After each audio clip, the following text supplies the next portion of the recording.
Good morning, everybody, and welcome to this meeting on the future of healthcare needs. To introduce to you the new cardiology internal medicine curriculum. Next slide, please.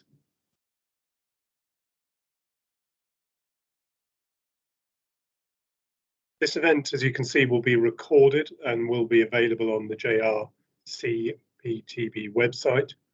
For the sake of streaming, could we ask you to keep your cameras off unless you're speaking and to mute your microphone similarly. The chat functions are active. We'd ask you to use those to list questions, which we will include in the latter part of the webinar. Next slide, please. So I'm Dr. Brian Clapp. I'm taking over as the curriculum lead for cardiology for the SAC. I'm joined by Dr. Alistair Miller, who is one of the deputy directors who the JRCPT, and Dr. John Paisley, who's a wealth of knowledge in this area, as he's been the curriculum lead for the last 3 years and is now taking over as the deputy chair of the SAC. And finally, Zoe Fleet, who's curriculum manager at JRCPT. We're going to each give a short talk, and then we're going to move on to the Q&A from the panel at the end. Next slide, please. So I'm going to start off by introducing you to the new curriculum. There have been a lot of generic changes to all of the medical curriculums. We've moved to a smaller number of higher level learning outcomes. These are known as capabilities in practice, and they replace the very large numbers of competencies in the curriculum that everyone would have been used to dealing with in the recent years. In addition, we've moved to a more holistic assessment of trainee progress, rather than what was often criticised as a tick box exercise to achieve all the individual competencies. It's going to be very dependent on the expert judgment of educational supervisors, who will use a new assessment known as entrustment levels that we'll speak about later to class where they think the trainees are on their journey towards independence. Progression grids will set out what level of supervision is expected to be required at the end of each year of training for each of the different aspects of the curriculum. The generic and specialty capabilities in practice that we will talk about are mapped to the GMC's generic professional capabilities. Next slide, please. These capabilities are interdependent, essential capabilities that underpin professional medical practice in the UK. And they work from effectively cradle to grave in a doctor's life. The framework was published in May 2017 and has been implemented across all postgraduate curriculum. Trainees must demonstrate these capabilities through their core professional activities at each stage of the training. And these have been designed to cover the areas that have often been shown to be a challenge when looking at doctors who haven't progressed or worked as well as one would have hoped. Next slide, please. So let's talk about what is probably the elephant in the room for cardiologists who are on this call, the internal medicine training in Group 1 specialties. There will be those on the call who are not happy with this. We fully accept that and understand it. But I'm afraid you're just going to have to park your views on that, because this is a mandatory requirement of the new curriculum that's come down from the Department of Health through the GMC and the Royal Colleges and is not open to negotiation. And instead, we need to work the best we can to incorporate it into our training to provide the future doctors that the country needs. So the new curriculum is based on building upon the stage 1 of internal medicine training. That's a 3-year training, which has already been started by a number of our colleagues, preparing trainees for the medical registrar role. It's indicative then that you will have done one of the 2 years of medical registrar equivalents by the time you enter into your higher specialist training. And therefore you will require one more 12-month or thereabouts of internal medicine training during your entire stage 2, which is what we're talking about today. And this will be integrated in a flexible way to ensure that you get dual training throughout. There will be a requirement, as Dr. Paisley will speak later, for some of that to be near the end of the training, but how it's worked out within individual areas is open to the local needs. This model will enhance generalist training, preparing doctors who can manage acutely unwell patients with complex presentations based around the chronic conditions and comorbidities that are increasingly common in our workplace. Next slide, please. So what's not changed? Well, fundamental to this is good supervisory practice. The importance of the clinical and the educational supervisor, if anything, has been increased and is very essential to assessing safely the progression of our trainees. The annual review of competency progression, or ARCP process, has also not changed. The parameters by which we're assessing may have varied a little bit, but the actual process has not changed. And the building blocks on which we make that assessment haven't changed. We're still using supervised learning events and work-based placed assessments. Next, please. What is new are the capabilities in practice. They describe the professional tasks or work within the scope of the curriculum. They're based on a format of entrustable professional activities, and they utilise professional judgment from appropriately trained and expert assessors, the clinical and educational supervisors. By doing this, they provide a defensible way of forming a global judgment of professional performance. And in order to complete training, the doctor must have demonstrated that they are capable of unsupervised practice, otherwise known as level 4, in all of the SIPs as detailed in both the generic and the cardiology. Next slide, please. Each SIP can then be broken down into descriptors, the expected levels of performance at each of the stages of training, and then those SIPs are mapped to the domains of the generic professional capabilities. And finally, the evidence that can be used to show that an individual is entrusted at the level they are is also included within the curriculum against each of the SIPs. Next slide, please. They're grouped into 3 categories. The first of these are generic SIPs, and they're very like the core competencies that we had in the old curriculum. They cover the universal requirements of all specialties as described by the good medical practice and the general professional capabilities framework. You've then, because it's a dual accreditation process, got the internal medicine clinical SIPs, covering the clinical tasks and activities that are essential to the practice of internal medicine, before finally having the specialty SIPs, covering the clinical tasks, activities which are essential to the practice, in this case of cardiology. Next slide, please. The generic SIPs are listed here. It's the ability to work within the NHS and the management systems that is important. The ability to deal with ethical and legal issues, the ability to communicate effectively, sharing decisions, and good professional behaviour. It's focused around patient safety and the ability to effectively carry out quality improvement and to carry out research, managing data appropriately, and finally acting as a clinical teacher and a clinical supervisor. And you can see a lot of these mapped to what we have previously included in the core competencies. Next slide, please. The internal medicine SIPs are fairly logically allowing you to show your independence as operating as a physician. You have to be able to manage the acute unselected take and the acute care of patients within a medical specialty service. You need to be able to show that you can provide continuity of care to medical inpatients, including the management of their comorbidities, which may or may not include cognitive impairment. You need to look at the management of an outpatient clinic, both ambulatory and in the community setting, and then consider managing the problems of other specialties and special cases. It's important, as we all know, to work in a multidisciplinary team, not least to assess and facilitate discharge planning. And as before, we have to be able to show effective ability to carry out resuscitation and the management of the acutely deteriorating patient, and of course, finally dealing with end-of-life and palliative care skills. And a trainee, by the time they reach their CCT, will have achieved all of these internal steps at a unsupervised level. Next slide, please. For cardiology, there are 5 specialty SIPs. And therefore, we group them together broadly into the areas that cardiology covers. You've got coronary artery disease and intervention. You've got imaging, electrophysiology and devices, adequate congenital heart disease and heart failure. And within each of those, you can see there are subsets. The next slide, please. So this is a core that all trainees will do, and then they will choose a theme for service towards the latter part of their training, which map to very similar areas, but will be taken to a higher level so they can be ultimately shown to be able to lead one of these services. Next slide, please. So what we've got here is an example of the descriptors from the first cardiology SIP, coronary disease and intervention, the ability to manage coronary artery disease and its associated conditions.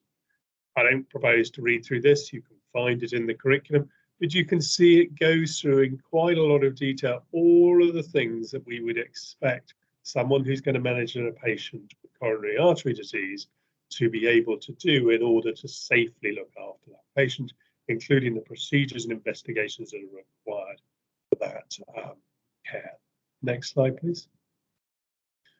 There would then be a list of the domains that this maps to, and finally this list of the sort of evidence that you would be able to use in making the entrustment decisions for those individuals. For instance, ALS is going to be required in a number of different places, but in coronary disease is a fairly logical place to do it. You can see the usual assessments we expect from previous iterations of the curriculum, and then the attendance at learning events, the use of the logbook, and other tools that will allow the trainee to show that they have progressed to independence within this SIP. They will do the same process within the other SIPs, both general and specialties. Next slide, please.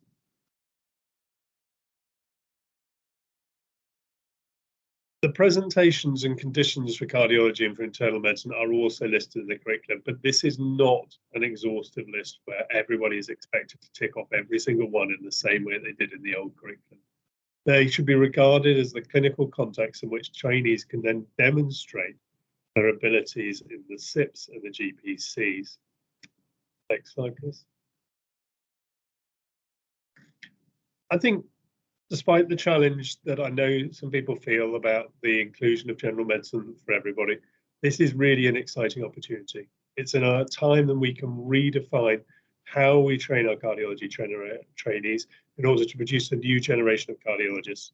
Those individuals who, looking at myself, will be looking after me, I hope, as the years go by. An awful lot of people have been involved in developing this curriculum. We'd like to acknowledge the contributors, including members of the SAC, trainees reps, lay reps, and the admin team at the JRCP TV. Next slide, please. I'd now like to pass on to Dr. Alistair Miller, Deputy Medical Director, who's going to give a talk around internal medicine. Great, thanks very much, Brian. Yes, so as Brian said, I'm actually an infectious disease and general medicine physician, and as Brian says, I'm Deputy Medical Director at JRCPTB and chaired the Curriculum Development Committee that pushed through a lot of these changes. So as you know, these changes are in response to a report produced in 2013 called the Shape of Training Report, which basically said that physicians had, or all doctors actually, had tended to become too super specialized, and it was important that as far as physicians are concerned, we remember at the end of the day we are all physicians. And so these curricular reforms are not designed to ensure that everybody, that all physicians are involved, for example, in the acute take. What they're designed to do is make sure that we are all trained as general physicians and can look after the patients on our wards who are likely to have multimorbidity. So they'll have diabetes as well as coronary heart disease. They'll have renal failure as well as coronary artery disease. And these are it's to try and get us all upskilled in those general areas so that we're not operating so much in silos. So that's, as Brian has said, this change was pretty much mandated by a group called the Curriculum Oversight Group, the COG, and that consists of people from the General Medical Council, from the statutory education bodies, the deaneries, and the colleges. So if we can go on to the next slide, please, Zoe. So this shows the physician training pathway. You may have heard of this term of Group 1 and Group 2 specialties. This again was imposed on us by the Curriculum Oversight Group because we weren't allowed to lengthen training in any way. That was the absolute line in the sand, presumably revolving mainly around money, but we were told that no curricula could be longer than it was already. So as a result of this, there were a few specialties that really traditionally had never trained in general medicine and were not really likely to be seeing frontline acute medical problems. So those were specialties like aviation and space medicine, rehabilitation medicine, etc. So they were called the Group 2 specialties, and they were allowed to recruit into higher specialty training after 2 years of internal medicine training. However, all the other specialties are Group 1 specialties and have to train fully in the internal medicine curriculum. And as many of you will know, the 3 specialties which traditionally had not trained so much in general medicine, i.e. neurology, palliative care medicine, and genitourinary medicine, elected to just train as Group 1 specialties. So anybody now, any neurologist, any GU physician, and any palliative care physician will now have to train in internal medicine as well. And as I've said, that's not to mean that they're all going to be doing the acute medical take. It just means that they have that background knowledge of a wider base of medical training. So this is looking at the Group 1 specialties, and you see there's 2 years of foundation and then competitive selection into internal medicine training. And that is a 3-year program for all the Group 1 specialties, of which the final year is the year as the medical registrar. And for the first time, we actually have a specific assessment at the end of year 2, where people are signed off as being capable of being the medical registrar. They have to get MRCP. It's preferred that they get it at the end of the 2nd year, but they can progress into the final year, provided that they've been signed off as capable of being the medical registrar, even if they have not yet passed full MRCP. However, they must have completed MRCP by the end of their 3rd year. So that's internal medicine stage 1 training, a 3-year program, getting people fully experienced and capable in internal medicine specialties. There is then a further competitive selection into higher specialty training. And that's a 4-year program for most specialties, during which they complete their specialty training, which will be generally indicative period of 3 years, and a further 1 year of higher training in internal medicine, the so-called internal medicine stage 2 program. And then after that, they get a CCT in internal medicine and whatever their specialty is. And the important thing to note is that it is not possible to complete training in Group 1 specialty without also completing training in internal medicine. It's just not administratively or legislatively possible to do that. You can drop the specialty and complete training in internal medicine because there is a standalone internal medicine curriculum, but there is no standalone curriculum for any Group 1 specialty training. So at the end of that, you get your CCT in internal medicine and your specialty. You go onto the specialist register and then progress your career after that. Okay, next slide, please. So this is a sort of mission statement, whatever you want to call it, high level aspiration of what the internal medicine curriculum is about. We've said there's stage 2 curriculum, but obviously you can't complete stage 2 without having completed the whole of stage 1. So what we're wanting to produce is doctors who can take overall responsibility for management of patients presenting with a wide range of general medical symptoms and conditions. So these are physicians who are not going to say, as soon as they see a patient with a cough, right, we need to get the chest physicians along, or as soon as they see a patient whose urea's gone up, oh, we need to get the renal physicians involved. It's to recognise that at the end of the day, we're all physicians and trained as such. Next slide, please.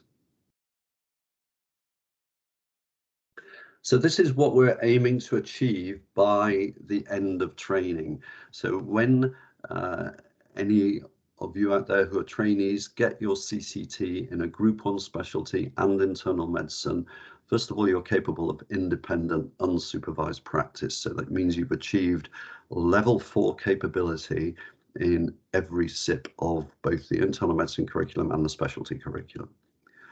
As I've said, this is in specialty and internal medicine. And remember, internal medicine, although there's a lot of focus on the acute unselected take, it's not all about that. It's about being able to care for patients with general medical problems on your wards and in your day-to-day medical practice. Importantly, you have to be capable of practicing in any sized hospital. There's a big difference, I think, intellectually, fundamentally, psychologically, in being very few would ever be single-handed, but you might have only 2 or 3 consultant colleagues in your specialty in a small DGH in the north of Scotland, or you might be practicing in a huge academic centre in London or Cambridge or anywhere else. So you have to be capable of being that independent consultant, whatever your local peer support is.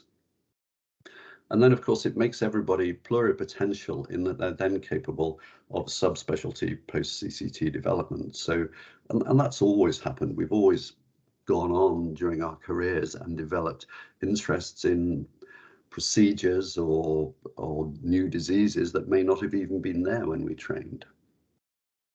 So that's what the training is all about. As a second benefit of this new way of training is that we should be providing an adequate number of medical registrars to support the acute unselected take. But that's not the primary purpose of these reforms. Next, please. So there are various mandatory requirements, but they're not very many because the whole concept, as we've heard from Brian and we'll hear subsequently from other speakers, the whole concept of this training is that it's capability-based training. So we're not into counting numbers of clinics people have done, counting how many procedures people have done, counting how many months they spent in X, Y, or Z attachment. We're much more interested in, are they capable of doing A, B, and C? However, it's recognized that there's this concept of experiential learning. If you're not there doing the acute take, doing the cardiology clinics, doing the catheter lists, etc., you're not going to achieve those capabilities. So there are a few numbers involved. And first of all, we're saying that across the whole of internal medicine stage 2, so it's the whole 4 years of your training, you must see 750 patients presenting with acute medical problems, and 100 of those must be in the final year. Well, as you can imagine, anybody who's doing acute medical take even once a month is going to fulfill those requirements very, very rapidly.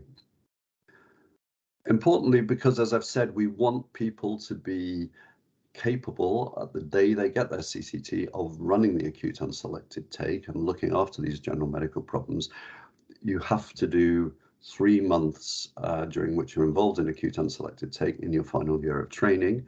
Or as an alternative to that, you could do 4 weeks of intensive immersement in an acute medical unit, just to make sure that you are really on it and acute unselected take ready, because as I say, on the day that you get your CCT, you may be in a pretty lonely situation as the only consultant in the hospital at night supervising an acute take. Next, please. Another curricular requirement for internal medicine stage 2 is that during 12 months of that training program, you must look after a continuing care of those who've got acute medical problems. This is dead easy for cardiology to achieve because most of your patients will have been admitted with acute medical problems, so not really an issue at all. but more of a challenge perhaps for some of the new Group 1 specialties. Another thing which is new, and it's been controversial, but on the whole it's been supported, is that again during the whole of the 4 years of your higher specialty training and internal medicine stage 2 training, you have to do 20 clinics in a specialty away from cardiology. And the idea is that we want trainees to have a different perspective on presentations, to allow them to realise that not everybody who presents with chest pain has got coronary artery disease, that in chest medicine not everybody who presents with a cough has necessarily got respiratory disease. So it's to just give people that wider perspective. And they may either do 20 clinics all in the same specialty, so it depends very much on the individual training program directors, what the trainee wants to do, what the trainer thinks would be helpful for them in the local circumstances. So they could do 20 clinics all in the same specialty, or they could do, for example, from your specialty, 10 respiratory clinics and 10 renal clinics. It doesn't really matter. And 20 is, they can do more than that if they want, obviously, but 20 is the minimum. And then finally, it's really important that we are going to take this seriously, as we are striving to do. It's very critical that everybody, all trainees in a Group 1 specialty, have not only an educational supervisor for their specialty, but also an educational supervisor for internal medicine. So next slide, please. And just to expand a bit on that, the supervisor for internal medicine could be the same individual who's the educational supervisor for specialty, provided that educational supervisor is themselves trained and practicing in internal medicine.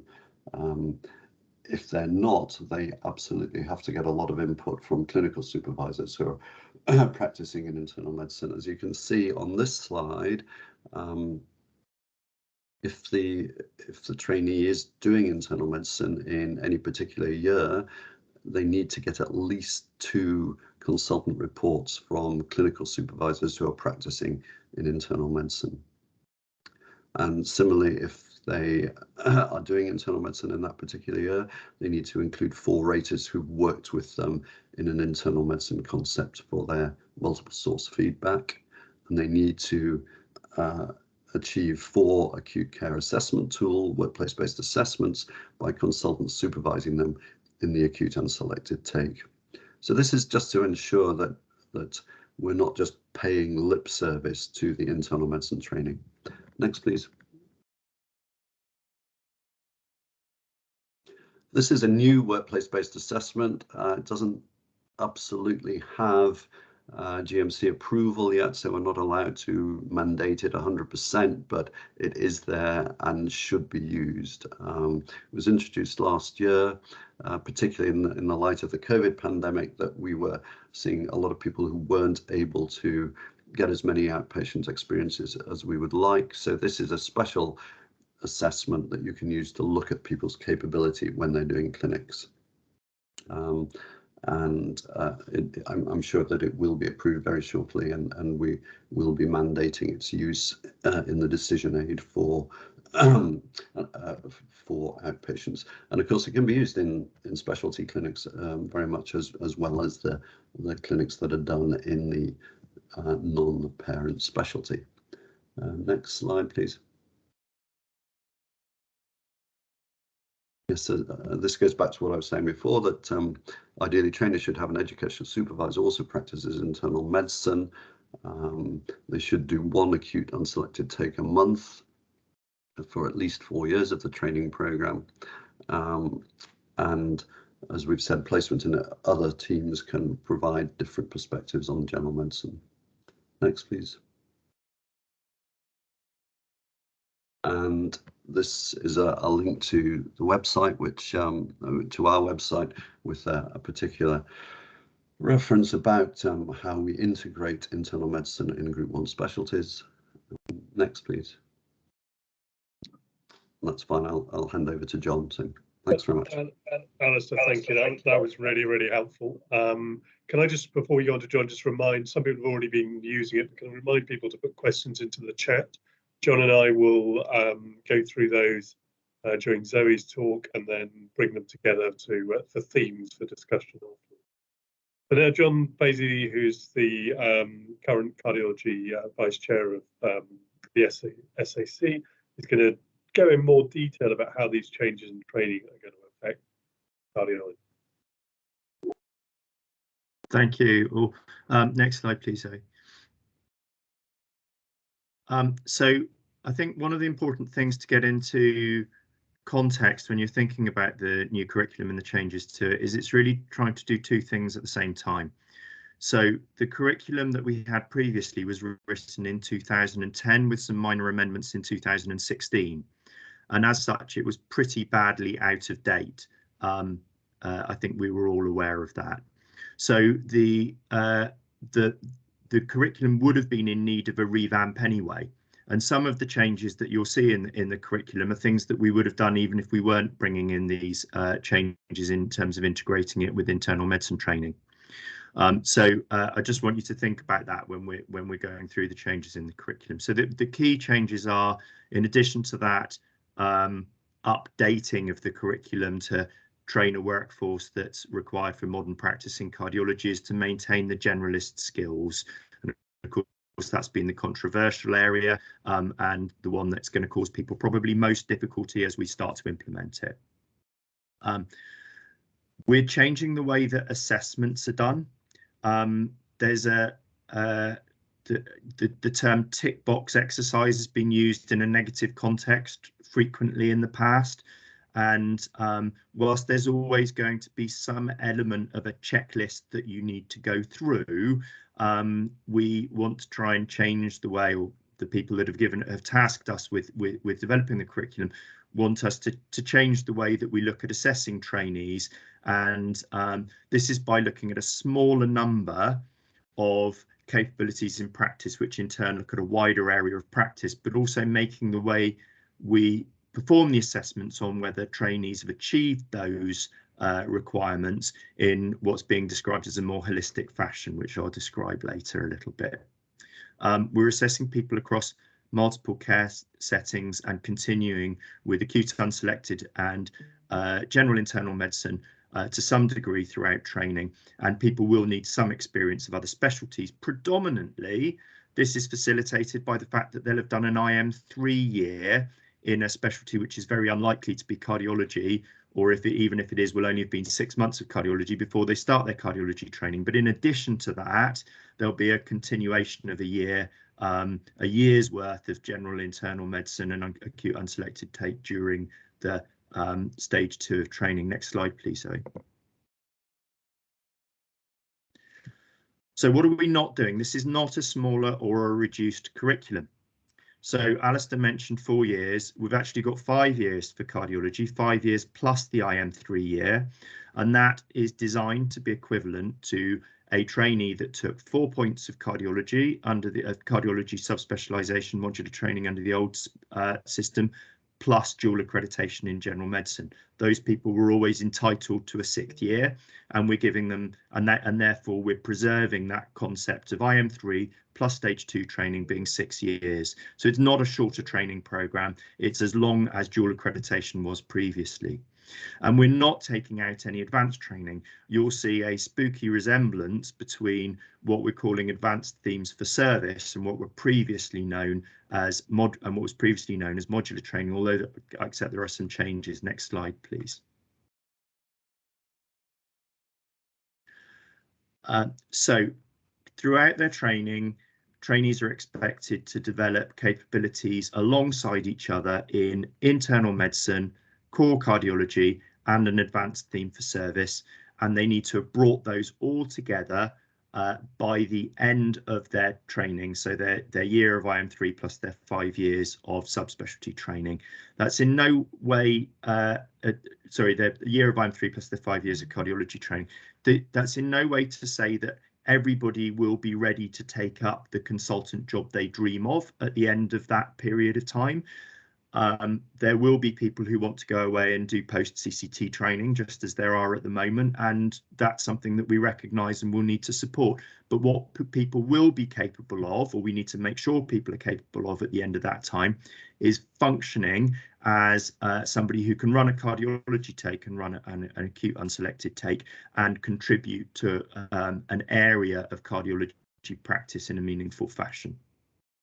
So we've organised the core cardiology capabilities around 5 themes, and there is a degree of shoehorning around that, because basically you have to get everything that isn't already covered in the general competencies and the internal medicine competencies, but is required for cardiologists within those 5 broad headings. So some of the fits aren't great. So, you know, for example, even though a case was made very powerfully that we needed to decouple pregnancy training from adult congenital heart disease training as an advanced theme for service, pregnancy and cardiology for core training still had to go somewhere. So it's in with that as a capability in as a core capability. Now, everybody will need to do all of the elements of the capabilities within these 5 themes, and then in latter years of training, they will go on to take a theme for service, which is an advanced version of one of these themes, on to a more advanced level. And this is the area where you'll notice some similarity, some very significant similarity with the old points-based modular training. Next slide, please. So this is just a very broad kind of way of thinking about the way this works. So over the 5 years, these are people that have done an IM3 year already. Over the 5 years, they've got to get in around about 12 months worth of acute internal medicine, of general internal medicine, sorry. And I think what most of you will say is, well, all of our cardiology trainees already do a year's worth, probably more than a year's worth of general medicine during their 5 years of training. Absolutely, we couldn't agree more. But what we need to do in order to facilitate dual accreditation is, or rather accreditation in internal medicine as well as cardiology, is to evidence that and to bring some structure to it. So people will need to, obviously this is likely to be front loaded. Most people are going to want to get their internal medicine capabilities signed off early within their training, but they're going to need something to maintain their skills as they go along. When people come into cardiology training, as I say, most of them who've done an IM3 year will not have done a cardiology registrar job within that. They may not even have done a cardiology SHO job. So we need to then get people skilled up in the first 2 years in the elements of core cardiology to a very large extent, but we recognise that not everybody will be able to get all of their capabilities signed off within those first 2 years. And even those that do will have an element of maintaining those capabilities and skills through to the end of their training. And then finally, we've got the advanced theme for service, and we're expecting those to be delivered at the moment we do that over 2 years, but we'll need to spread it out a little bit more over 3 years in recognition of the fact that during the last 2 years, people will lose some time, which is currently entirely dedicated in a lot of cases to advanced training, to maintaining their core cardiology and their general medical skills. Next slide, please. So these are the 5 themes within which the entire cardiology curriculum is enclosed. So as I said, there's some of the fits here don't look perfect. Please don't get too het up about that. Just bear in mind everything's got to go somewhere. What it doesn't include is any duplication of what's required in the internal medicine curriculum. And that's why this curriculum does not work for single accreditation. There are things that are not in here that are absolutely essential to a cardiologist, but we haven't restated because they're already compulsory in the internal medicine curriculum. As I said, each of these core themes then goes on to be developed as an option for trainees to take in as an advanced theme for service. Next slide, please. And really what we've described those as are leading those services. So you ought to be able to, in order to function as a cardiologist, we're saying that you need to be in a position where you could go into a hospital as one of 3 or 4 cardiologists and lead the service in one of these areas. There are some differences between this and the advanced points-based system that we had previously. So I think we all recognise that heart failure has become well, perhaps always was, but under-recognised as a fully developed subspecialty in its own right. So you may remember that heart failure was 2 points, so half a subspecialisation previously. We now recognise that leading a heart failure service is an entire career in itself, and there isn't a requirement on people doing that to get an extra 2 points from devices or imaging as people commonly did. That's not to say those people can't train in that in addition to their heart failure training. It just means they won't require to demonstrate that in order to achieve a CCT.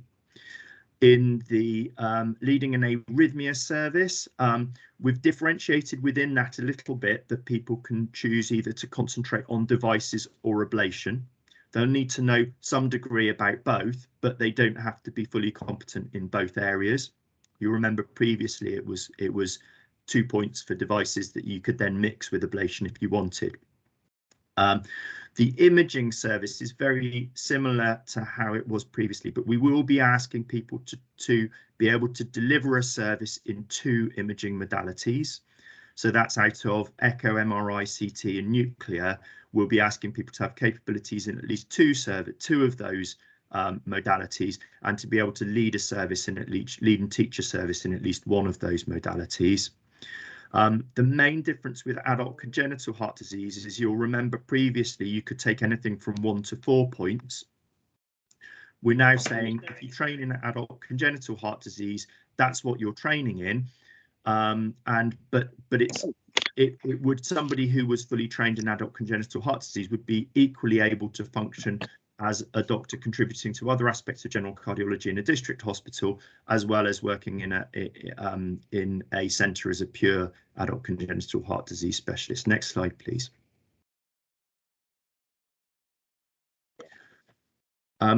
This is a new concept. So what we're talking about in terms of what we're aiming for is entrustment levels. And this is the level that we're aiming for in all compulsory areas of the curriculum is to develop people to level 4 to be able to act entrusted as supervised, unsupervised. Can I just ask everybody just to make sure they're muted? Next slide, please.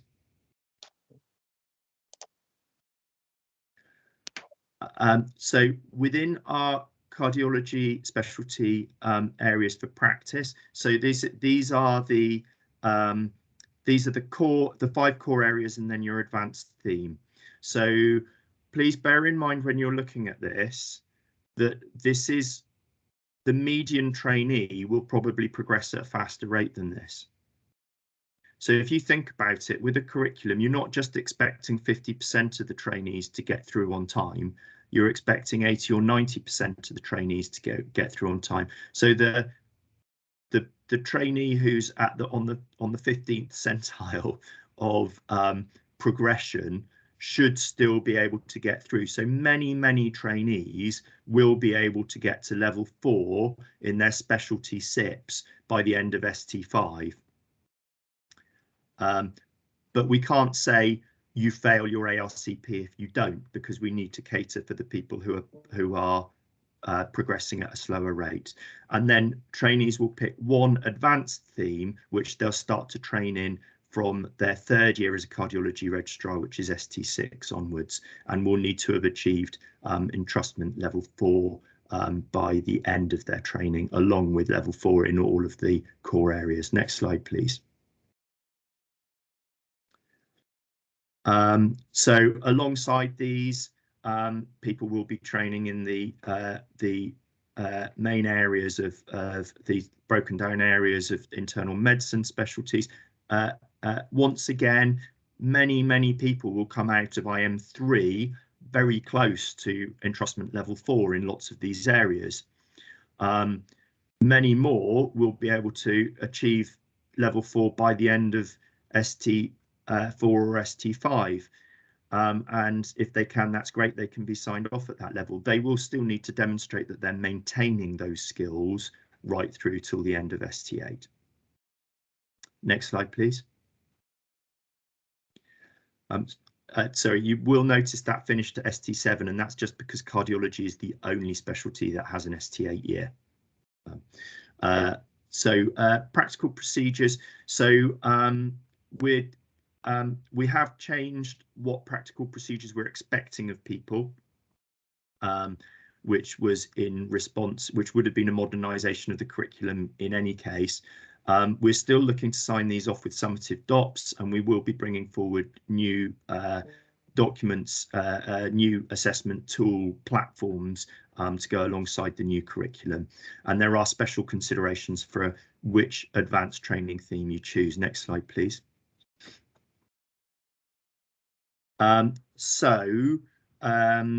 We are still requiring people to be able to perform echocardiography, all cardiologists to be able to perform echocardiography, and we particularly want people to get to that basic standard of competency as quickly as possible in echocardiography, and that will be a major focus of everybody's first 2 years of training. This is a recognition both of the centrality of echocardiography around cardiology practice, but in addition to that, the need to have a workforce that can deliver echocardiography out of hours. We would also like people to be able to deliver emergency echo at a very early stage. So have you got a pericardial effusion? What's the LV function look like at a very early stage of training? Everybody will still need to be able to put in a temporary wire, and everybody will still be able to need to be able to perform a pericardiocentesis by the end of training. I recognise that is feels pointless to some people who are going to be practicing in large hospitals where they always have a colleague who's going to be able to do those things.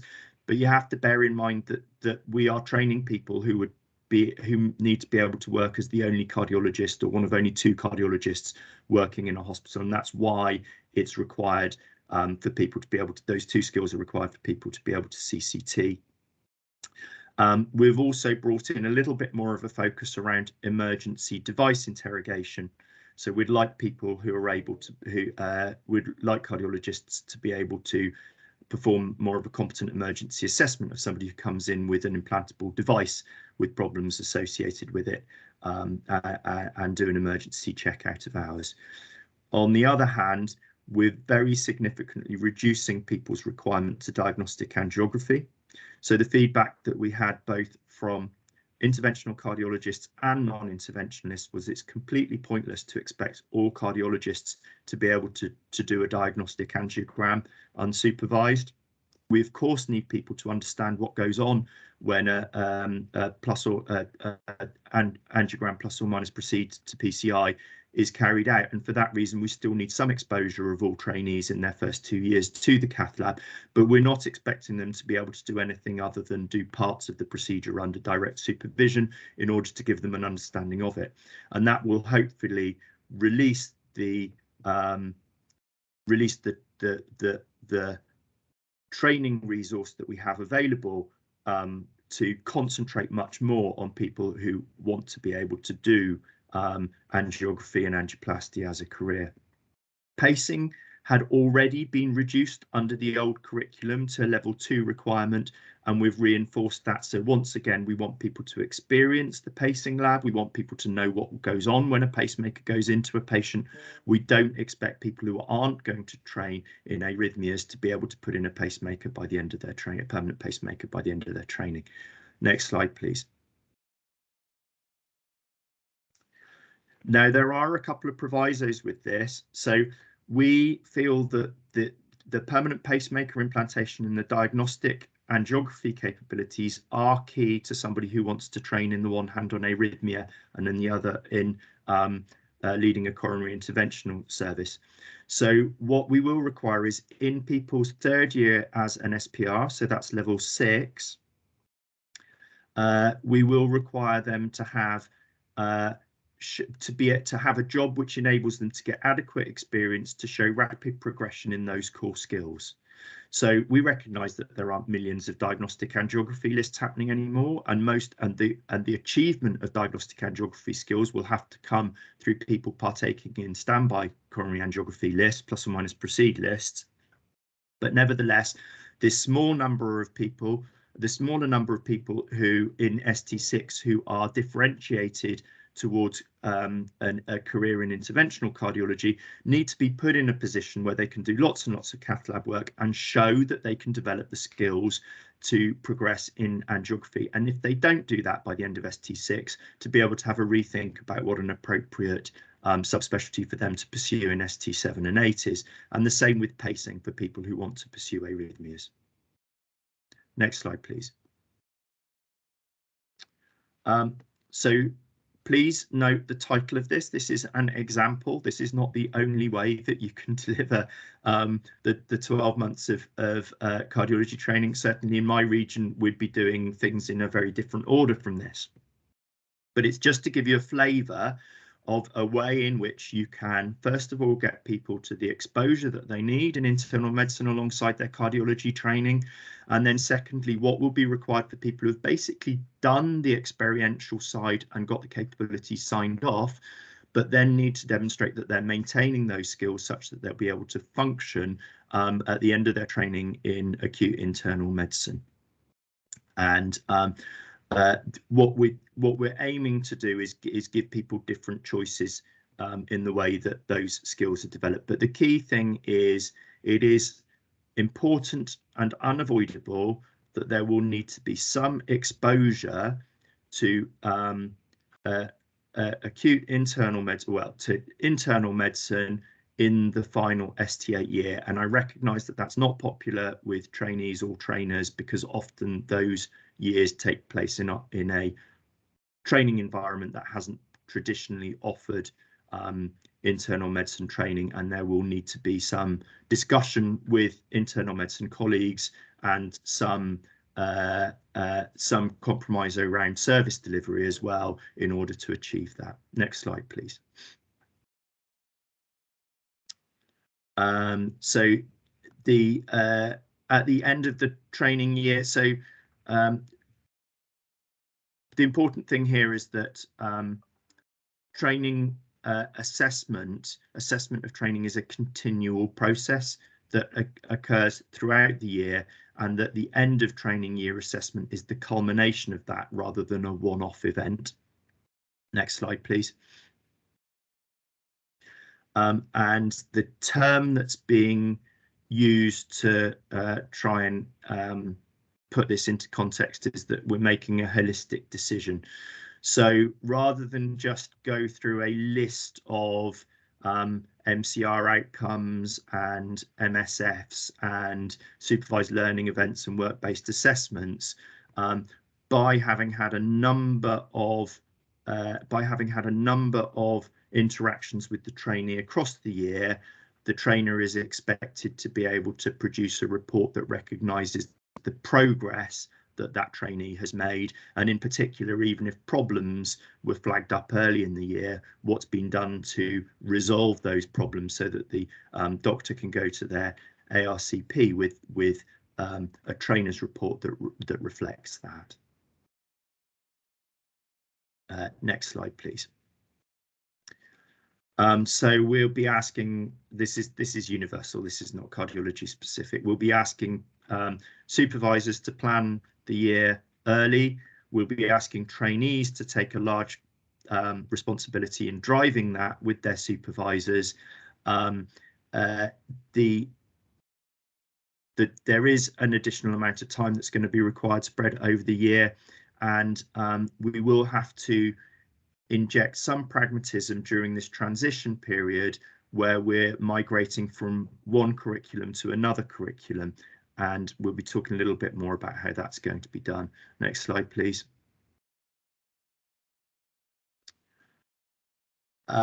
So there is a so in terms of the rough guide we'll be producing, I think the key thing that you need to be aware of is that there's going to be a mapping tool there's going to be a transition that's going to be helped with transition from the old to the new curriculum.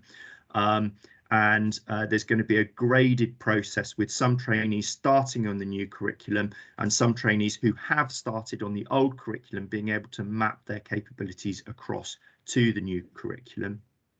Next slide, please. There are various resources available which we'll be able to make public with this webinar in terms of references, and I'm going to hand over to Zoe now for the last bit of the talk before we collate the Q's and A's. Thank you. I'm going to run through the e-portfolio developments and then talk about transition of current trainees. So there are various e-portfolio developments to support the new curricula, and these are all bespoke, so they're very specialty specific.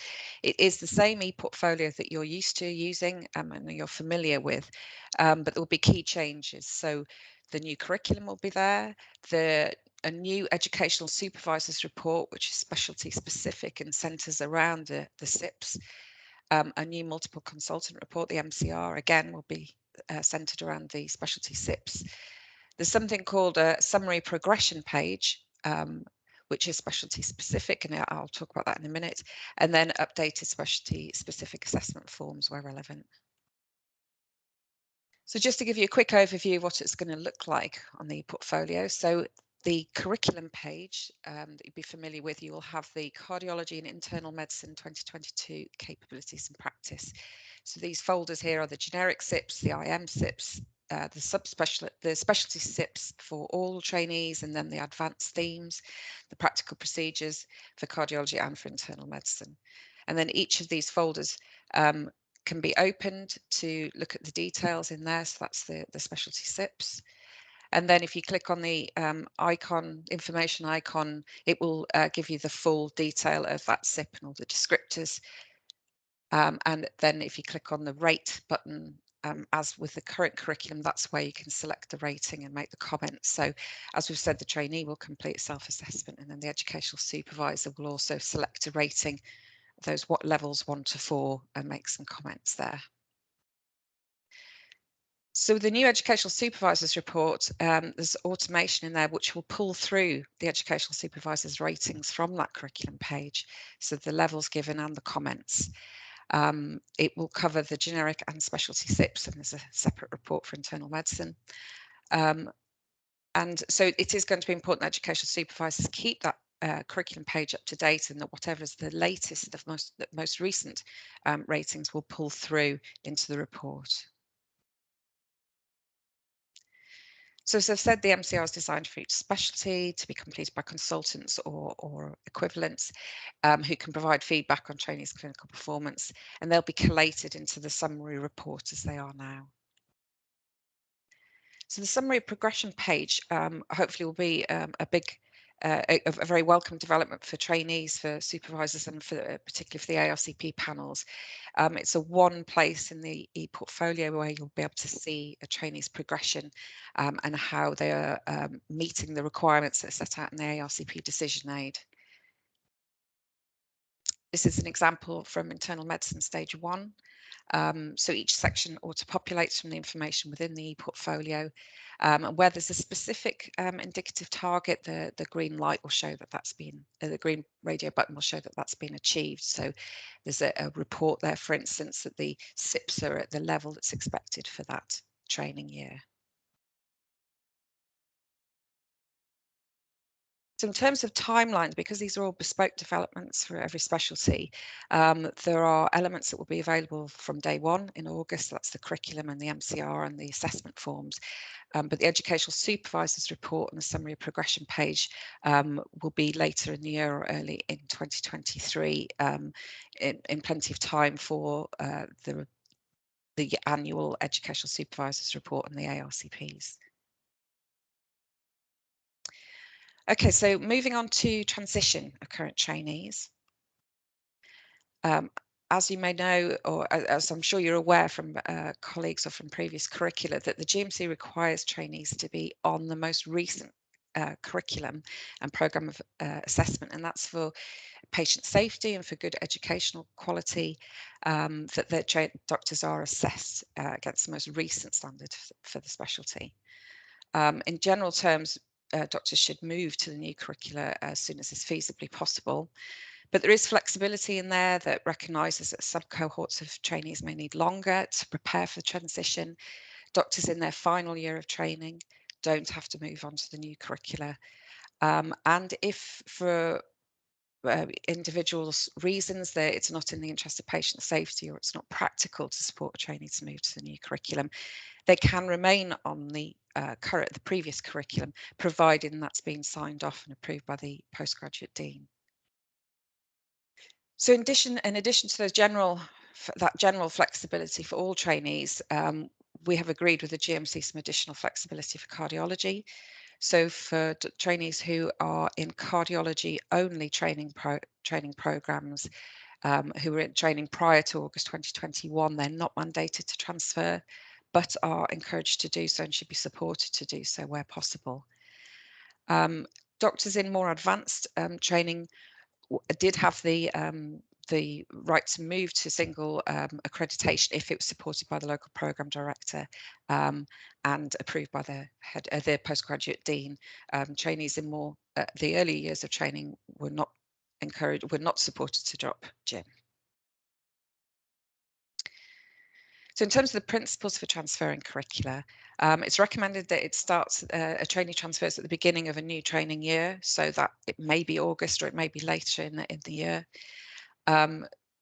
If trainee is to remain on the current curricula, there is a form on the e-portfolio that needs to be completed by Monday the 18th of July.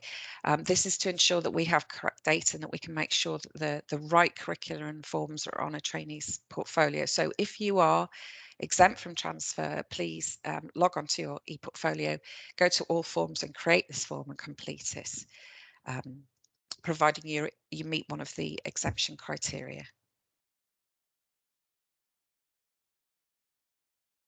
So moving on to talking about the gap analysis. So the gap analysis is a documented review of the experience to date, looking at the new curricula, recording which capabilities have already been gained, at what level, and where there might be gaps that need to be addressed in the remaining training programme. So this needs to include a review of both cardiology, SIPs, and the internal medicine capabilities. There is a gap analysis form on the e-portfolio to support this process. And then what will happen at the beginning of the training year is that the new curricula and access to the forms will be added to the portfolio accounts of those doctors that are transferring. There's no automated process that can sort of relink evidence from the previous curriculum, and there's no need to do that manually either. Educational supervisors and trainees can have that discussion and then just comment in the new curricula if there is evidence against the previous curricula that is relevant to this SIP, and then they can provide the rating. If a trainee is transferred and then at a later date it's decided they shouldn't have transferred or they didn't give us the information in time, it's not irreversible, so we can change that. So just have a quick look at the gap analysis form on the portfolio. So again, from all forms, select form. There's a form called a Group 1 Specialties Gap Analysis form. In terms of the internal medicine capabilities, it's important to have a look at the IM curricula, both at stage 1 and stage 2, and have a look at those IM clinical SIPs. The acquisition of capability to level 4 in all those SIPs can take place over the whole training programme, but it's important to have a look at SIP 1, which is about the acute take, SIP 4 about outpatients, and SIP 7 around resuscitation and the acutely deteriorating patient in the immediate transition period, just to check that a trainee is at the level expected or has that additional support if needed. So just have it as an example, this is SIP 4, so it's talking about outpatients. Is the trainee entrusted to act with indirect supervision for this capability? That would be the level that would be expected by the end of IMU stage 1. Has the doctor attended clinics outside the main specialty to date? Provide details of those and detail the opportunities to attend clinics outside the main specialty during the rest of the programme. There's lots of information on our website. So this is the link to our transition page. There's information about exemption, about the gap analysis, and there's a copy of the form on that web page if you'd like to have a look at that. Zoe, thank you very much for that. And thanks to John and Alistair as well. We're going to move on now to the Q&A portion of this and try and answer some of the many questions that you have been sending in to us. John, do you want to start with answering the first question, which is about cardio-oncology and inherited cardiac diseases, but equally could be about TAVI and a few other subjects as well. Yeah, so cardio-oncology is actually sitting within the heart failure, both at core and also in terms of the advanced theme for service.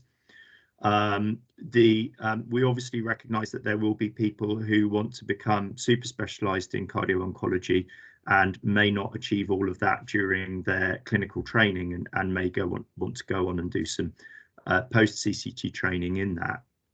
The post-CCT training is obviously a widespread issue.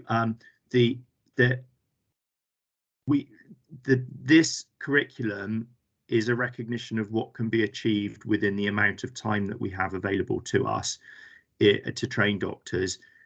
It recognises that there are many things which will be part of the requirement for delivery of NHS services which are not included within this, and there will need to be developments for post-CCT training, and there will need to be a facility for post-CCT training, just as there is at the moment. Thanks, John. I'll try and answer the next question, which is asking jointly about accrediting in more than one theme, and also how one gets selected into themes, which I think are two important areas that people have asked about. So the concept of accrediting in more than one theme, you won't accredit in more than one theme. You will choose your core theme. So for instance, if you were wanting to do heart failure and devices, you may choose heart failure as your core theme. What we're developing are a series of curriculum delivery tools to act alongside this, which you can use to evidence to show that you are trained within your secondary area. So for instance, you would do the CDAT for MRI and the theme for heart failure in order to come out and be perfectly creditable to be employed into a role that combined heart failure and MRI. And we have a similar way in which you can combine a number of different areas.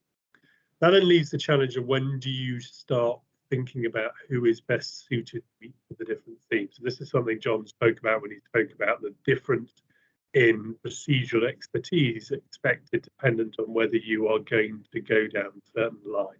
For instance, if you're intending to go down coronary intervention, you have to show that you're fully competent and independent in coronary angiography. I think although this is not mandated, it's going to be increasingly likely that we're going to need to think in terms of streaming people within their third year of their cardiology training. And therefore, the second year of cardiology training is going to have to involve an opportunity for people to show their skills, competences, but also gain exposure to a broad range of different areas so they can be helped to make the most appropriate decision going forward. John, do you have anything you wanted to add to that? Because I know it's an area you know a lot about. No, I mean, I think all I'd say is that if you look around regions at the moment, there's a lot of diversity around the way we organise entry into subspecialty training currently, and I don't anticipate that it will become uniform as a result of the new curriculum. Thanks, John. Alistair, can I bring you in to answer some questions that have come from a number of different people talking about what is general medicine, what is cardiology? One of our colleagues has very rightly pointed out he's just done a ward round and seen just about everything apart from malaria on his cardiology patients. And how do you see that working? Sure. Yeah, great. Thanks, Brian.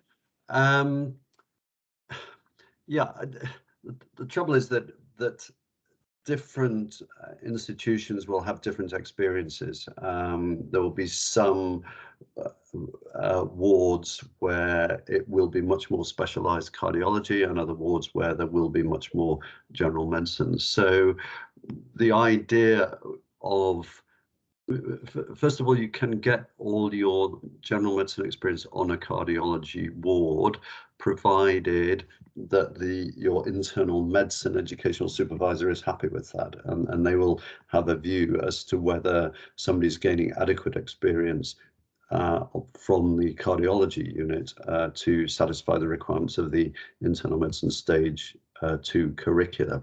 But it will differ from institution to institution. I mean, we were quite keen when from JRCPTB, when we were first looking at implementing internal medicine stage 2, for people to have 6 months attached to a different inpatient unit, in the same way that we are mandating the 20 clinics in another specialty. We felt it would be helpful to have people do 6 months on a respiratory attachment or gastro attachment or something like that. But it was pointed out to us that that really would impact on specialty training too much, and that most specialist services did have a large exposure to general medicine patients. So we responded to that by taking that requirement out. But I think the main safeguard for internal medicine is the fact that you'll have an internal medicine educational supervisor who will be able to say, look, you know, because your cardiologist experiences on such a specialized unit where you're not seeing a range of general medicine, you need to go off and spend some time on a ward that is more generally based, be that a cardiology ward or be it a ward attached to a different service. Thanks, Alistair. On the similar themes, so clearly you need an educational supervisor who has internal medicine ongoing experience. But what about the ARCP? How do you envisage the ARCP panel being made up differently to how it potentially is now? Yeah, okay. So the ARCP, there are alternative ways of doing that. There's been a lot of discussion about whether there have to be 2 ARCP panels or just 1. It's very clear there has to be an ARCP. There have to be 2 ARCP outcomes. So you must have an ARCP outcome for internal medicine in every year, and an ARCP outcome for, in your case, cardiology in every year. Now, if there's a particular year when there has been no internal medicine training at all, and that is acceptable as long as it is only 1 year during the whole training when there's no exposure to general medicine, then obviously you would just get that recorded in the ARCP as a non-internal medicine outcome. But for most of the years, you'll be getting an outcome for internal medicine and for cardiology. And as I've said, it may be that is run by 2 separate ARCPs, or it may be a single ARCP that has at least 1 internal medicine person on the panel who is looking specifically at the internal medicine training. But as I say, it will depend on the local deanery setup, how they actually want to run the ARCP process. Thanks so much. So there have been a number of questions that have been asking about the practicalities of transitioning information from the old curriculum to the new curriculum. Could you speak at all about that? Yes, sorry. Sorry, Zoe? I was going to let Zoe do that one, Alice, if that's all right. Yeah, right. Yeah, so I think I covered in the presentation a bit that there is no requirement to relink evidence, that the gap analysis form will be available on the portfolio for some time. I think people were asking when the gap analysis should take place. In some deaneries where there's been a significant change to the curricula as well, that people are being asked to do the gap analysis before the ARCPs this year, but on the whole, we'd expect it to be at the beginning of the next training year. There was a question, I think, about whether the ES report would be available for January or February ARCPs. Now, I think that means that those are probably trainees who start at whose rotation dates are February to February, or perhaps not in the same sync. So again, I think those decisions need to be made about whether those trainees should transfer to the new curriculum after that ARCP rather than before. On the whole, the GMC does say that really the transition should have taken place within 2 years of the new curricula being implemented, so it wouldn't be expects that any decisions around whether a trainee's on the old or new curricula should be made within the next 2 years, but ideally as soon as possible. If a trainee has been exempt from transferring, then make sure that's documented. And if somebody then goes on for a few years and comes back, then that decision should still stand. But just bearing in mind that if someone remains on old curricula for many years, they may feel disadvantaged by that and may want to consider whether they could transfer to the new curricula. But there shouldn't be that decision, that exemption shouldn't be reversed at a later date unless that's with the agreement of the trainee. There was a question, I think, about levels. I don't know if anyone else wants to comment on it, but the idea of the gap analysis is to see what level of capability, and it may be appropriate because of previous experience that somebody can move through training a bit faster or be put up to the next year. Any decisions about the training level and the CCT date, though, must be agreed at an ARCP.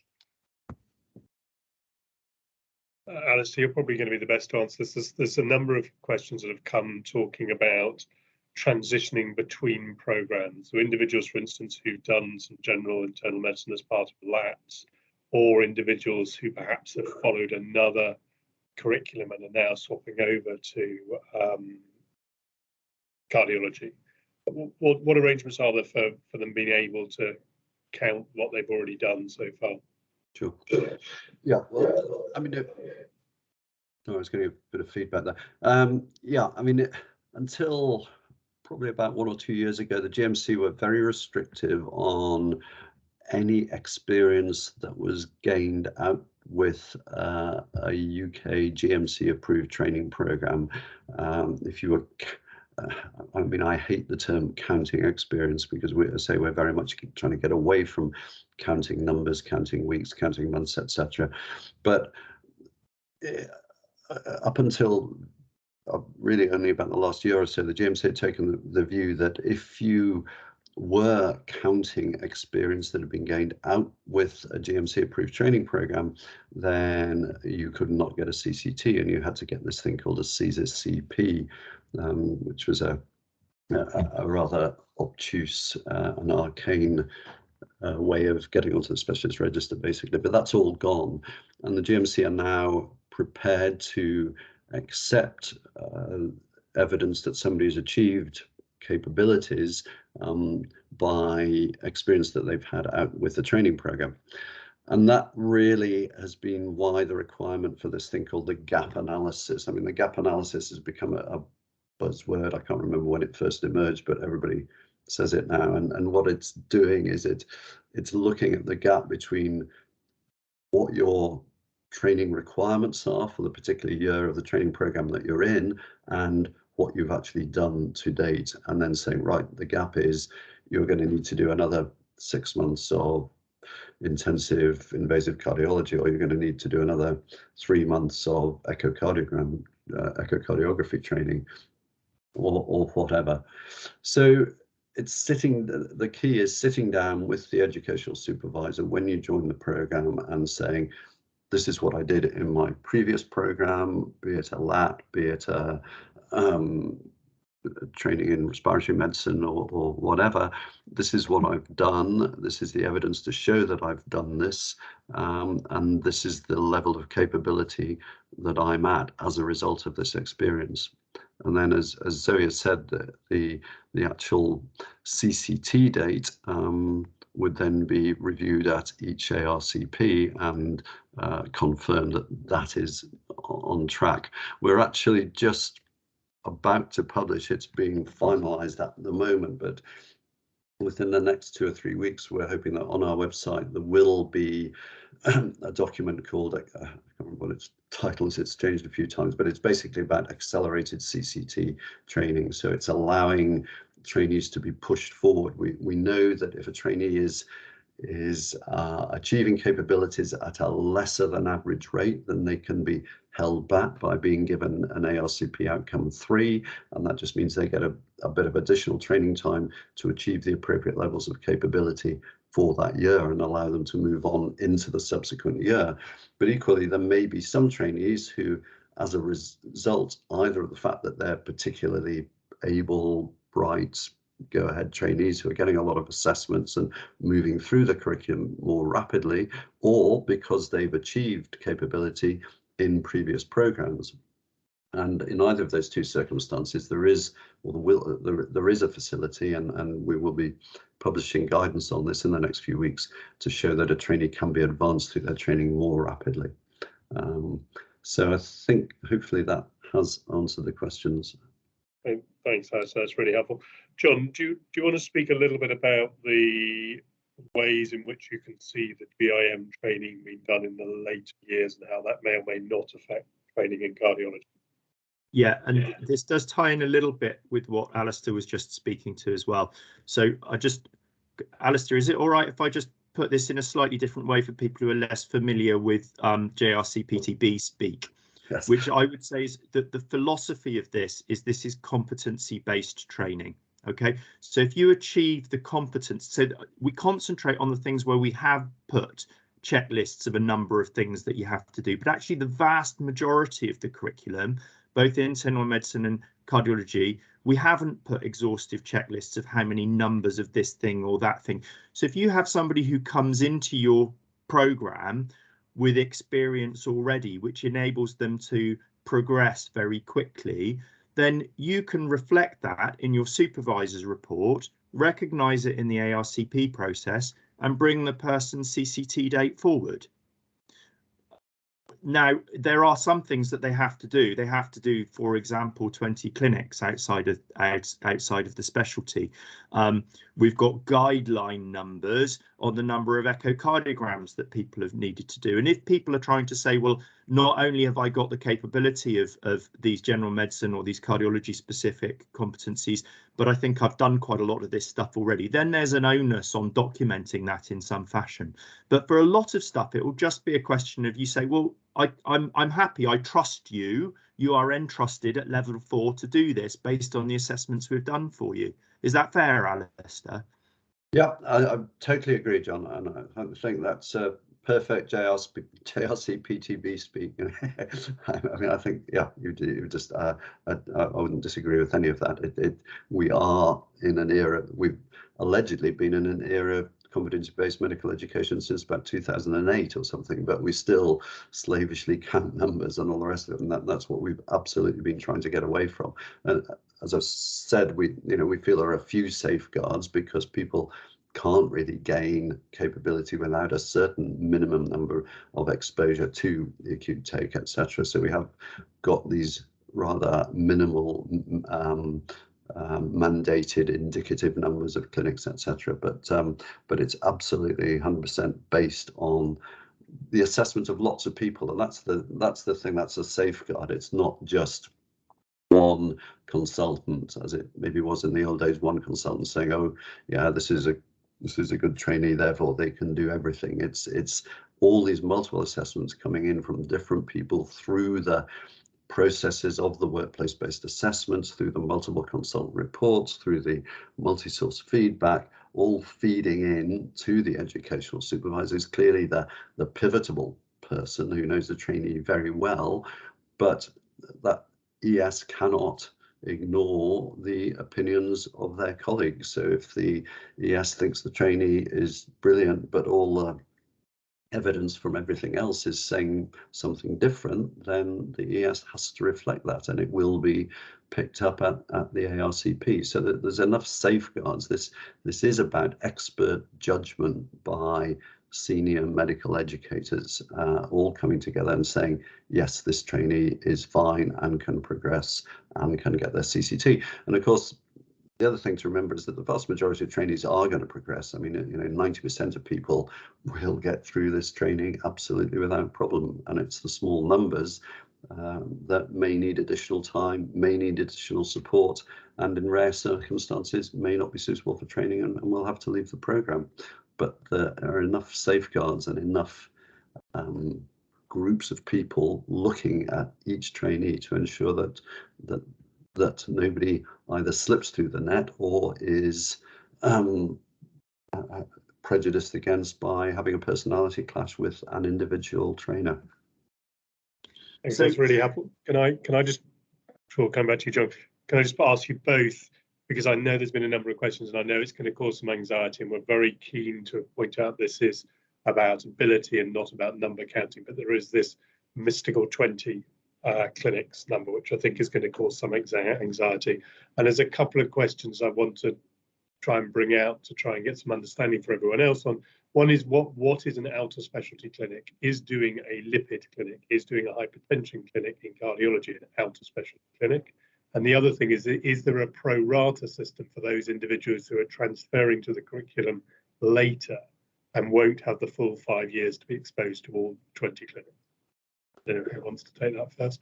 Okay, well, I would say the answer to the first one is it's up to the internal medicine educational supervisor to say whether they feel that clinic is acceptable to, you know, to fit in with the ethos. As I say, the ethos is to have somebody just look at things with a different perspective. So I guess, you know, ideally we probably would prefer it to be something not completely divorced from cardiology, but perhaps with a slightly more different range than a lipid clinic.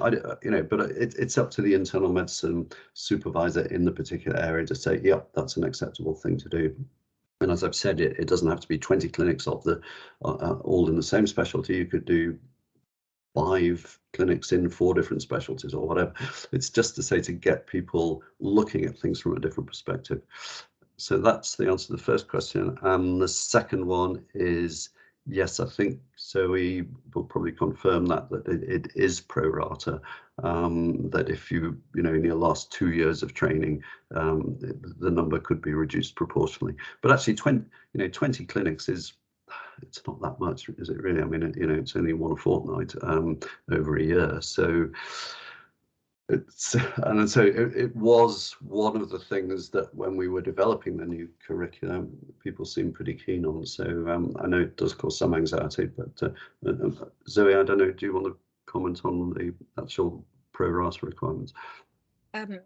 You're quite right, it's about pro rata. So in the gap analysis form, there is some advice around the IM SIP4, the outpatient SIP, to say it's about capability. So as provided the level of capability has been achieved, the 20 clinics is a sort of indicative number of how to get that experience outside the specialty to give you exposure to a different way of doing things as well. So again, a discussion between the educational supervisor and the trainee about what would be appropriate to be achieved if there's only 1 or 2 years remaining.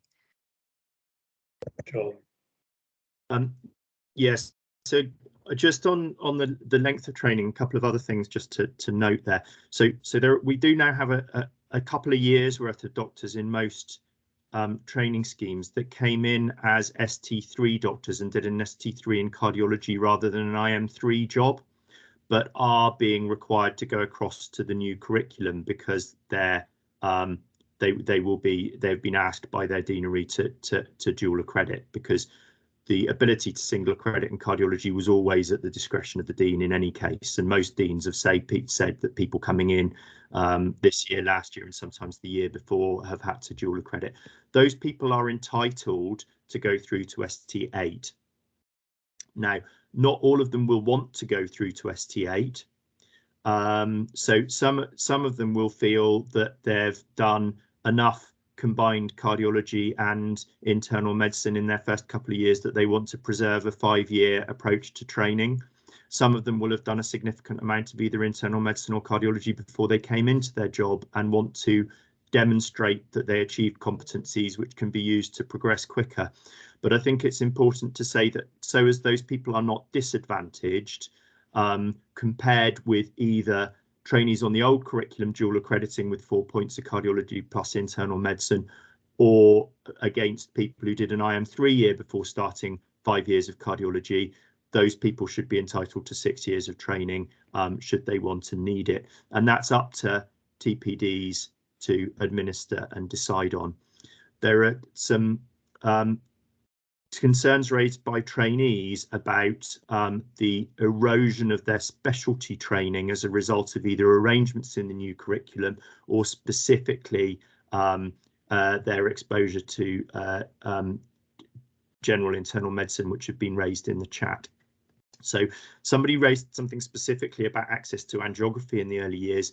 In the new curriculum, it's specifically not the remit to train to an advanced level in angiography in the early years, because we don't want all cardiology trainees to train. We want you to have exposure in the cath lab, but we would envisage for people established on the new curriculum and coming in on the new curriculum that they would start getting intensive cath lab exposure in the relevant specialty from ST6 onwards, but that would be more focused and more intense than they would have experienced otherwise. And people who want to do a non-cath lab based specialty would have a lower requirement to perform cath lab activity. On the erosion of the idea that you always end up having to take your leave out of your specialty time and your general medicine time doesn't shift, so that you end up having a disproportionate amount. The BJCA have developed a very helpful calculator for trainees to use for them to be able to demonstrate that they've done sufficient time, an appropriate amount of time in general internal medicine, and can't be mandated to anymore. We are very much aware that the need to have competent middle grades in AMU in particular will always exceed the number of middle grades available in most hospitals, and there is always going to be a temptation for hospitals to configure their services as if the middle grades just expand their AMU shifts to cover the service needed, and that's presented as training. And it is the job of educational supervisors and TPDs with feedback from trainees to push back against that and prevent that from happening. And I'm sorry that's not if that answer doesn't give you confidence, but it's just the realpolitik of this situation. Finally, on there's been a number of questions on people who have achieved all their general medicine competencies, and effectively why do they need to do anything else in their final years. What we're asking for is people to be able to demonstrate to their general medical educational supervisor that they have maintained those skills. And in jobs where people are nominally on a cardiology take, but that cardiology take involves lots of multi-morbid patients, then an appropriate way to do that might be to do a series of ACATs and other work-based assessments showing that you're caring for those patients. There is, however, a very specific requirement in the final year that you do have to be doing some dedicated internal medicine. Concerns have been raised about how this fits in with rota planning. So if the kind of the simplest way to do this from the trainee's point of view and avoiding issues with the rota is that they spend some time on AMU during the day and carry on doing their existing rota out of hours, and then obviously that has an impact on them from a training point of view because they've lost those 2 weeks to their advanced training, but it doesn't impact them from a rota point of view. An alternative way of doing it is that they carry on doing their training during the day, but they go on to the acute unselected take at night. That may be harder to organise, but there are different ways. There are different ways of doing it, and there needs to be a discussion between the cardiology rota planners and the internal medicine rota planners within the hospital and the educational supervisors from each specialty. Thanks, John. There have been some questions about if you've already done, for instance, a large number of clinics prior to entering your specialty training, does that count as your 20 clinics? And the only answer to that is going to be very clearly no, because this is about continuing to gain exposure and to gain exposure at a higher level to show your entrustment. I don't think your additional ones you did in CMT will, of course, make you capable quicker and may alter the number that you end up needing to do, but I don't think it takes away from the indicative number that you've got to be able to support. There's a very specific question about ITU training, which of course is part of the new IMT training. If that's not occurred, my understanding, but correct me if I'm wrong, I don't believe there's an absolute mandate for people to spend time on a critical care in their advanced specialist training. I'm getting lots of agreeing shakings of heads going on from my colleagues. So I think we'll take that as read. Other questions? Has anyone else seen a theme that I haven't spotted so far? I think, John, they're coming back to you a little bit about the nomenclature of the years. There's one particularly from Julia. Do you want to speak to that while the rest of us look through and see if there are other themes that we need to speak to? Yeah. So the concept is that people are going through their years in order, so that you go 1, 2, 3, 4, 5, 6, 7, 8. So you'll do. So we don't have CMT anymore. We have IM, and IM runs to 3. So you have IM1 and IM2, which you are hopefully by now all familiar with, are equivalent to CMT 1 and 2.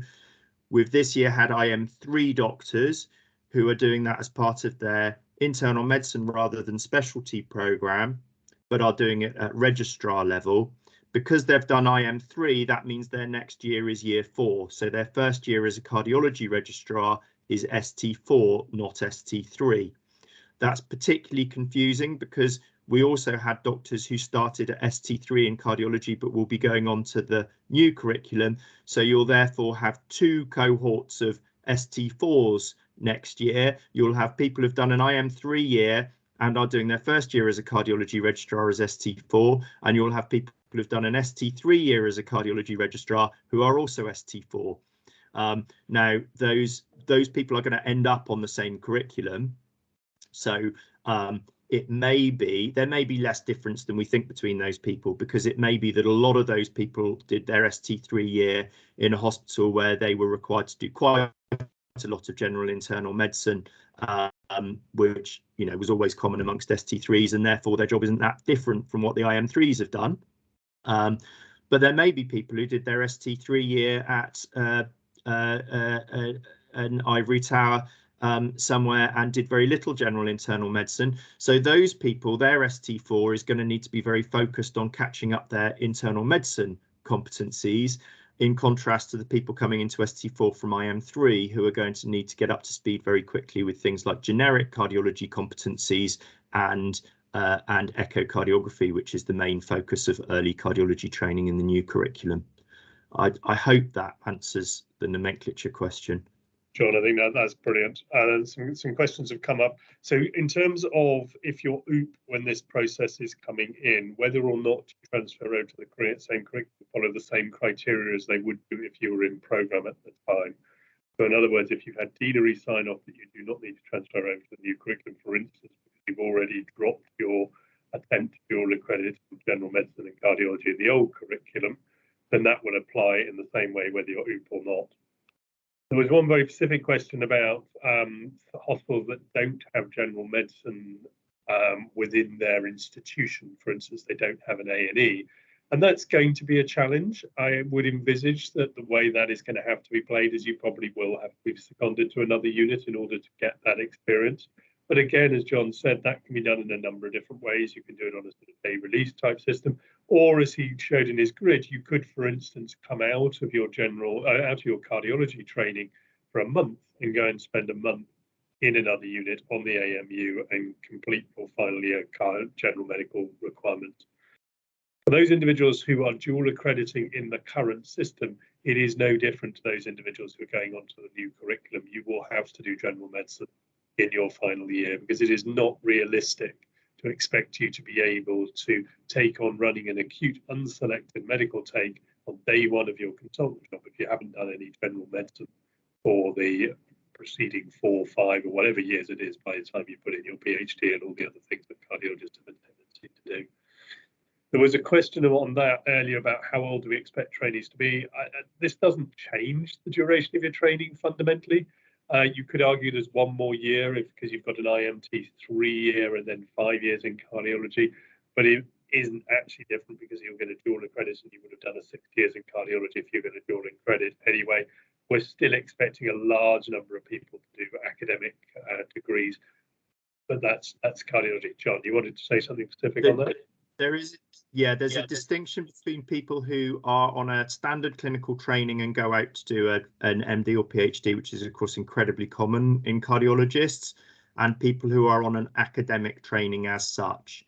And we do have to acknowledge that for people on an academic training as such, this has extended the time significantly. And the reason for that is that you cannot take subspecialty. You used to be able to take subspecialty points for academia, up to 4 points for academia, and that is no longer allowed. So people who are on the true clinical academic training program, I'm afraid it will take them longer.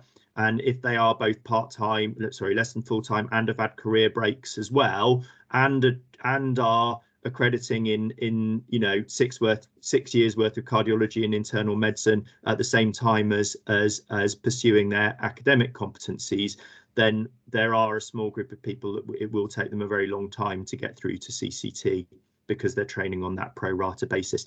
But for people who are cardiologists who are taking time out to do an MD PhD, it's effectively extended training by 1 year compared to single accreditation in cardiology, and by 0 years compared to dual accreditation under the old curriculum.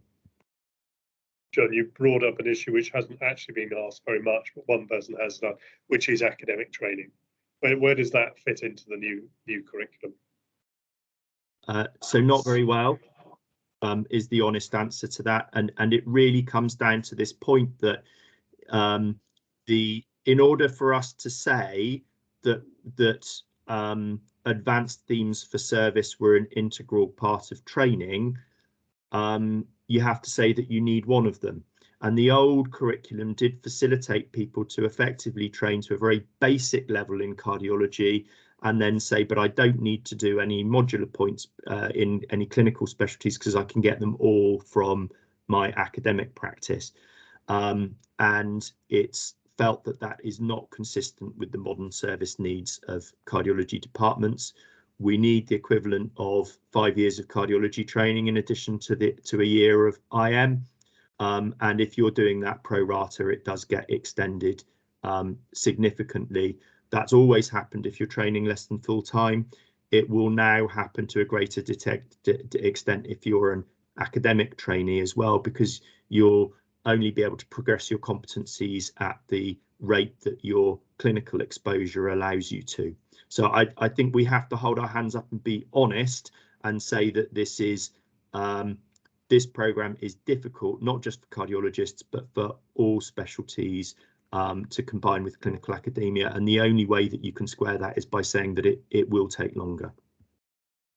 Thanks, John. It's been a specific question around pacing, but I think we could probably broaden it and ask you to answer. If you are doing a theme that doesn't involve specific practical procedures, so for instance, you're going in the devices and it therefore doesn't involve angiography or vice versa, what sort of level of competence are we expecting everybody to have got to within the core cardiology set, as opposed to moving into the theme for that area?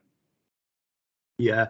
So the descriptor is under direct supervision. So I would say it's the bottom end of the old level 2 in a DOPS. So what we really want is we want people to be to have had experience of scrubbing in with these procedures.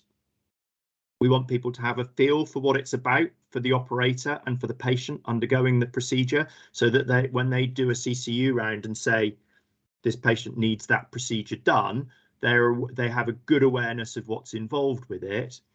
But we're not expecting them to be getting to a point which is anywhere close to, for example, somebody sitting at the back of the lab letting them just crack on with it whilst they do the Sudoku.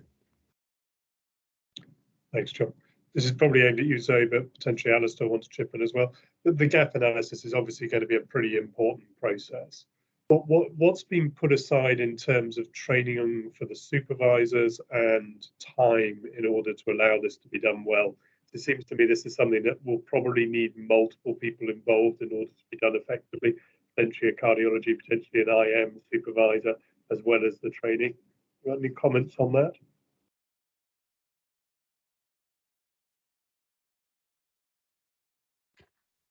Well, the heads of schools and the training program directors are aware this is coming. You're quite right that there will be a need for internal medicine educational supervisors, training program directors to support the process locally. and they are aware of this. But as with the ARCPs, that this is coming, that support is needed for the specialties. The form, there's the guidance on our website about conducting the gap analysis, and the form does talk you through each of those SIPs and provide some guidance about what you're looking for, and making that decision about what needs are outstanding, bearing in mind there's the rest of the programme to achieve the level 4 in the internal medicine capabilities. I don't know if you want to add anything, Alistair. Yeah, I mean, I think I'd just say what I had previously said, that there's nothing mystical or magical about the gap analysis. It is merely looking at where the trainee is now, where they ought to be according to their position on the curriculum, and that is the gap. The gap is between where they are and where they should be, and then you look at what you can do to close that gap. What additional experiences, what additional assessments, what additional training time they need to close that gap, and then those can be given, and that discussion between the trainee and the trainer should take place at an early educational meeting, and then a personal development plan can be developed on the basis of that meeting to say, okay, you need to go to X number of cath lists or echo lists or whatever to bring your experience and your capability up to the level at which you should be on the basis of your year in training. So I don't think it's that different from what we do at an appraisal educational meeting with our trainees anyway. I mean, it's almost inherent in every educational meeting with a trainee. You're almost subliminally doing a gap analysis. You're saying, okay, this is, you're doing fine in X, Y, and Z, but according to your workplace-based assessments or to your own assessment or to my observation of you, you're a bit weak in this area. You need to do a bit of extra stuff in this area. So I don't think you need, people need to be aware of it. They need to become familiar with the form, but I'm not sure that it needs a sort of specific training exercise. I don't think that is going to be that necessary. So while you've been answering that, it's brought out some disquiet that's come in some of the earlier questions as well, which is resource, and resource specifically around appropriate people to be internal medicine educational supervisors. And I think it's fair that this is going to be a challenge, isn't it? Finding enough people to support what will be a large increase in the number of educational supervisors and also ARCP panels. Is there any thoughts or any suggestions to support people with that? Sure. I mean, as I said, ideally, we would like everybody to have an internal, well, I mean, everybody has to have an internal medicine supervisor, educational supervisor. In an ideal world, that would be somebody who was currently practicing in internal medicine, but we recognize that in terms of educational resource, we don't live in an ideal world. So I think, and Nick Patel had put in a question about that, and I would agree with what he said there, that the cardiology supervisor who's trained in general medicine but no longer on the acute take, that would be absolutely fine for them to be an internal medicine supervisor for their cardiology trainees, or indeed for anybody else's trainees, provided they were getting adequate intelligence from the clinical supervisors who were watching that trainee or were exposed to that trainee in the acute internal in the internal medicine setting, be it on the acute unselected take or in any other sort of ward scenario or outpatient clinic scenario. So that I think, as I said earlier on, this is all about reassuring the trainee, reassuring the trainers, reassuring consultant colleagues, reassuring the public that this trainee is safe and ready to progress. So a cardiologist who has done internal medicine at some stage can be an educational supervisor for internal medicine, provided they're getting adequate knowledge from clinical supervisors who are actually observing the trainee in that context. Does that answer that question? Yeah, that's really helpful. It's still spawning more questions in the same theme, but I think you've done your best to answer. So we're sort of moving into towards the end of this webinar. John, are there any themes that you feel that we haven't brought out that need to be discussed? There's just one thing that I think has created a little bit of confusion, which is around who can stay on the old curriculum and who can go to the new curriculum. And on the face of it, there are very strict rules about this.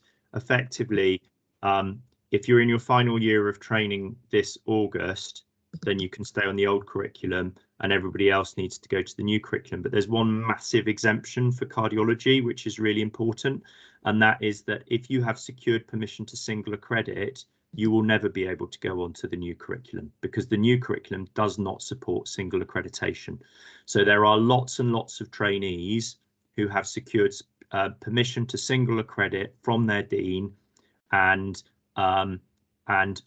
those will indefinitely stay on the, well, not indefinitely, because I hope you CCT at some point, but will be able to remain on the, that is an enduring commitment that those people can stay on the old curriculum. The new curriculum cannot accommodate them.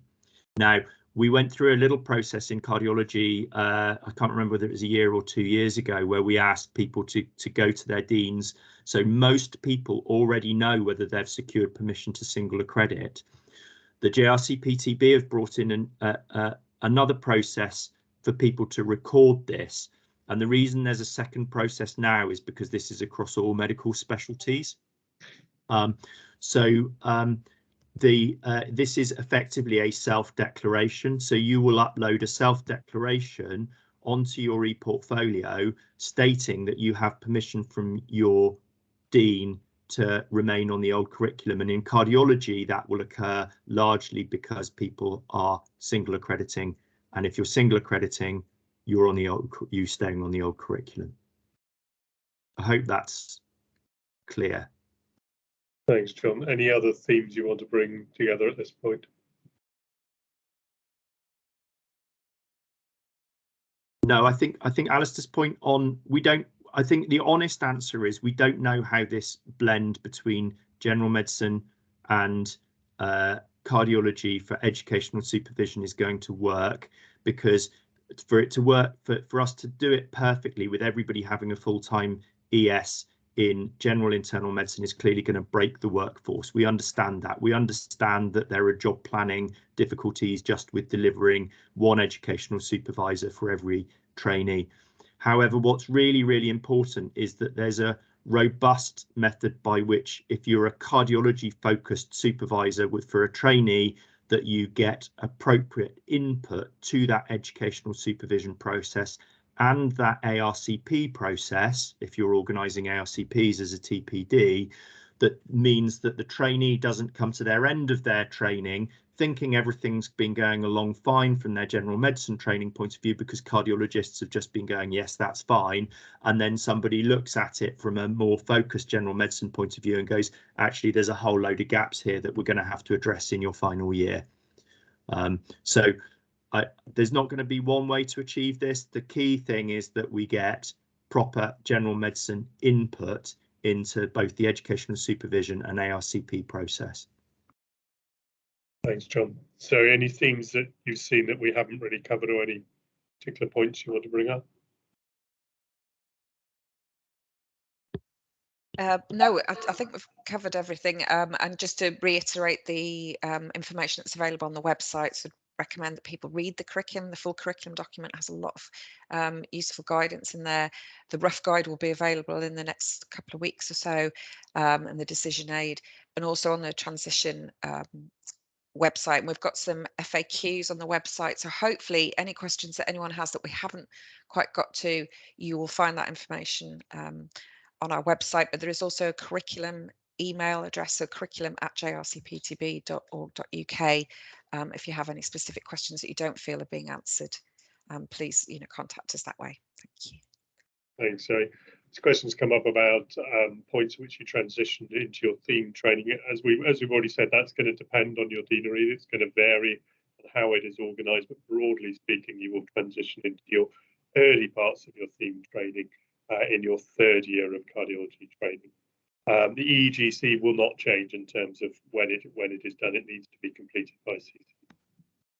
Alistair, any other last themes you want to bring up from your side? I don't think so. I don't think so. Thanks, Brian. I mean, I'd just like to thank everybody for coming and for giving us some very constructive questions that we've hopefully dealt with and allayed some anxieties. And just to record my huge thanks to the team at JRC PTB and also specifically to the Cardiology SAC, who been worked on this in a very positive way, because it clearly has been challenging, but we think it is the right way to go. We were pushed into it by the COG, but actually at the end of the day we have to remember we're all physicians and we should recognize that and be able to deal more holistically with people. So yeah, no, I don't think I've got anything else to add. Thank you. Very nice, and thank you. I think that's a great point to end on, and hopefully everybody has found this webinar useful. It'll be available for people to view, and therefore by definition the slides will be available as part of that. And as Zoe points out, there's a lot of information on the JRCP website to assist you in this point of transition. I'd like to thank all the speakers and also all the participants who've asked questions. Thank you.